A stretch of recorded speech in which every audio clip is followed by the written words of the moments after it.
Hello everyone, welcome back to the channel. So today we'll be taking a look at the new Bad Batch Attack Shuttle, which was just released as part of the August line of Star Wars sets. The set number is 75314 and is recommended for ages 9+. So let's take a look at the box. So on the bottom here we can see the minifigures.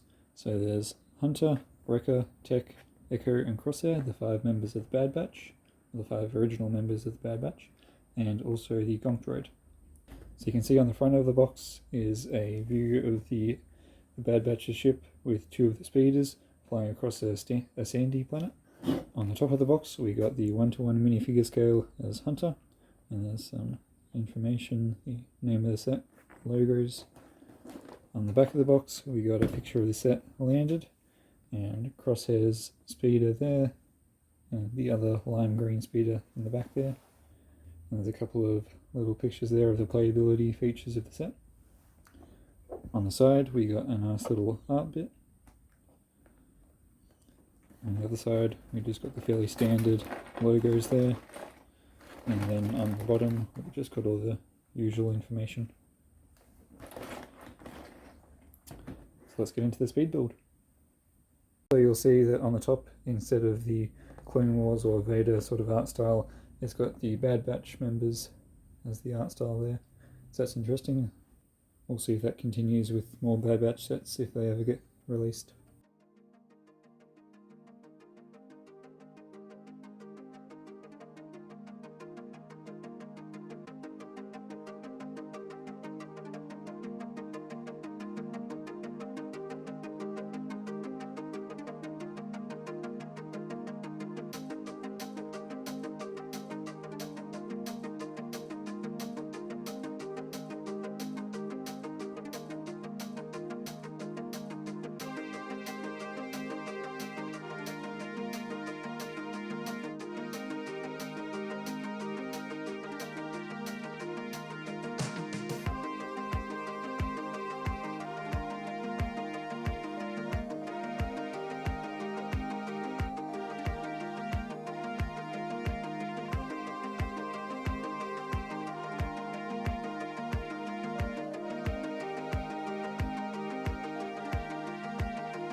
Alright, here we have the finished build. So let's start by taking a look at the figures. So first up we have Hunter. He's the leader of the Bad Batch crew. So he's printed in a all gunmetal grey torso, legs and helmet. So he's got the nice dark red and silver printing and also bits of black all over. Underneath he's got a double-sided face. So he's got the tattoo and the bandana along the top. He also comes with a hairpiece, so that way he can take his helmet on and put on the hair. like he often does in the episodes.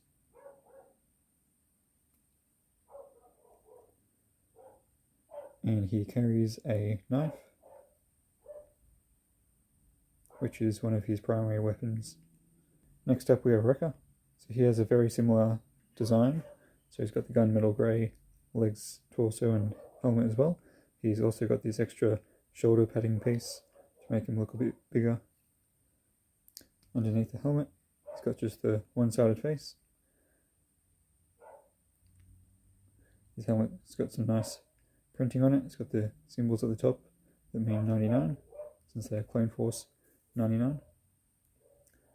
And he has one of these dual barrel sort of guns. So next up we have Tech. So I think Tech is the most unique out of all of them in terms of his design. He's got a light grey colour scheme overall compared to the dark grey of the rest of them. He's also got a unique helmet mould, and he's got the little visor bit on the top, but that doesn't move up or down. As you can see, he's got some goggle prints on his face. He has got a dual-sided face. He's got the goggles on one side, and the other side is more of a inquisitive look. You'll also notice that on the back he's got a brick-built backpack. So he's got the neck brace piece with a little modified 1x1 plate with the antenna, and also this 1x1 printed tile. Tech also has a hairpiece, that way when you take the helmet off you can put the hair on. So Tech has the two commando pistol style guns. Next up we have Echo. So Echo is also in the all gunmetal grey elements. He's got some nice printing all over, and you'll see around the waist he's got the printed cloth.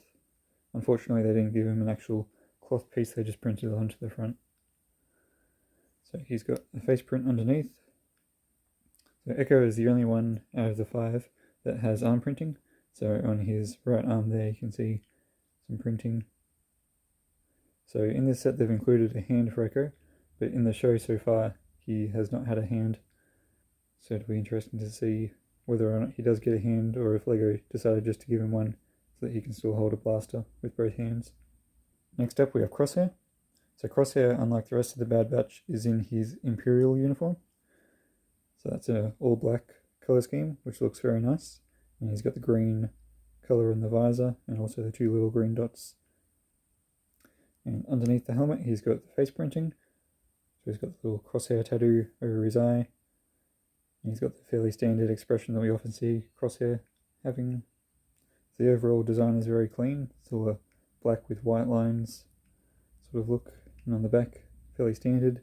Got a couple of red dots there. They decided not to do a brick-built backpack like Echo for Crosshair, and instead they decided to do a printed design on the back. And last but not least, we have the Gonk Droid.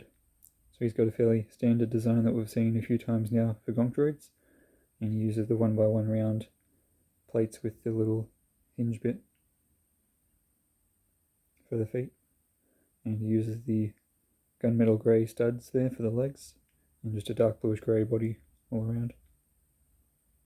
Right, so first up we'll take a look at the speeders. So they've included 2 speeders in this set, one being this lime green one that we see Hunter use in one of the episodes. So it's got a nice design overall with some nice wedge plates creating some nice angles around. I'll just give you an overall look at this one. There's not much really to it in terms of playability. You can see the minifigure here on the seat, and they can hold onto the handlebars. There's a lot of stickers used. There's 2 stickers in this one. There's one at the front and one in the middle bit there. And there's also Crosshair's Imperial Speeder. So this is a dark bluish grey, black and dark blue sort of colour scheme, with the dark blue being around the seat area. There's quite a few stickers on this one. There's 1 at the front and 3 around this curved slope piece at the back. So you might notice the design is very familiar. It is almost identical to the 501st speeder we saw last year. So there's a quick comparison between the 2. So the only differences between them, apart from the colours, at the front, this one has a single piece creating this wedge, whereas Crosshair's speeder has 2 side by side. And also, Crosshair's has a different design here, so it's got this 1x2 panel with the corner bits, whereas the 501st set just has it filled in with the jumper plate. And the other difference is that the 501st set has these two gun and lightsaber hilt pieces on either side, whereas Crosshair's does not. So I think that's to allow you to put Crosshair's weapon on one of the clips. You can put it on there when you put Crosshair into the speeder. So now let's take a look at the shuttle. So when the pictures first came out for the shuttle, a lot of people thought that sand blue wasn't the right colour, and they thought it should be dark bluish grey. But those pictures were first revealed before the Bad Batch show started. And I think now, having seen almost all of the first season, that sand blue is the right colour to go with. In a lot of scenes it's hard to tell what colour it really is, but I think sand blue was the right choice to make. So I'll give you a all around look at the shuttle.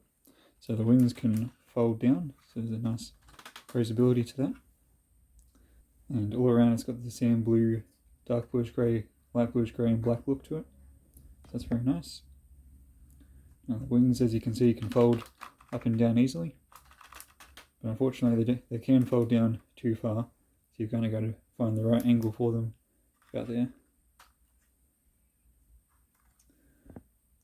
This front cockpit piece is printed, which is nice. All the other printing is stickers, so there's these stickers around the engines, there and there.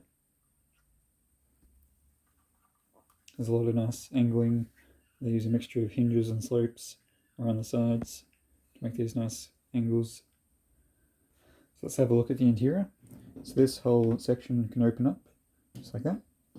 And then on the inside, you have all the space. So at the front, we have two seats here for the pilots. There's a little printed control panel there. And then at the back, there's a little area here for you to place minifigures in.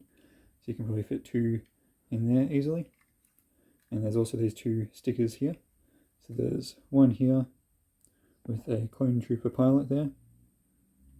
And on the other side, we have a nice sticker of the Venator and the Invisible Hand, which is General Grievous's ship.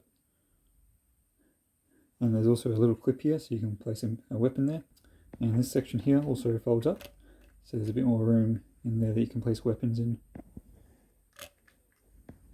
One of the downsides to having the whole center section open up is that if you go to pick up the ship like this, it'll just open up like that. So you've got to pick up the set from either side, or just holding the front cockpit area, as that's strong enough to hold up the whole ship. And underneath we have two spring-loaded shooters, so they're hidden away quite nicely there. The only downside to them being on the bottom is, if you go to pick up the set and you get the wrong spot, they just fire out. So they're very easy to just knock out, since you just have to touch them and they fire off. There's a few other nice details they were able to include, such as these yellow 1x1 round tiles that are at the end of each of the wings, and there's also two on either side of the cockpit area. So there's some nice little light details, and they've included these little bits sticking out here as the guns. And around the cockpit area there's a lot of nice wedge plates and slopes and curved slopes to create a nice curved effect for the cockpit. And also around the back there's these two little guns here that they were able to include. So overall this set has a nice design to it, and the speeders are a nice inclusion. However, if they didn't include them, that would have brought down the price a little bit. The minifigures are excellent. The printing on all 5 of them is very accurate and detailed. It would have been nice if Crosshair was in his Bad Batch clone uniform, so all 5 of them could match. Apart from that, I have no problems with the minifigures. The 2 speeders are very nice, however a bit unnecessary. The shuttle itself has a lot of nice detailing, and the colour scheme overall is very nice. It would have been nice if it had some landing gear, and the spring-loaded shooters being in an easy spot to accidentally fire is a bit of a downside. That's all for this review. Thanks for watching, everyone. I hope you enjoyed the video. Let me know what you thought of the set in the comments and if you'll be getting it, and I'll see you in the next one.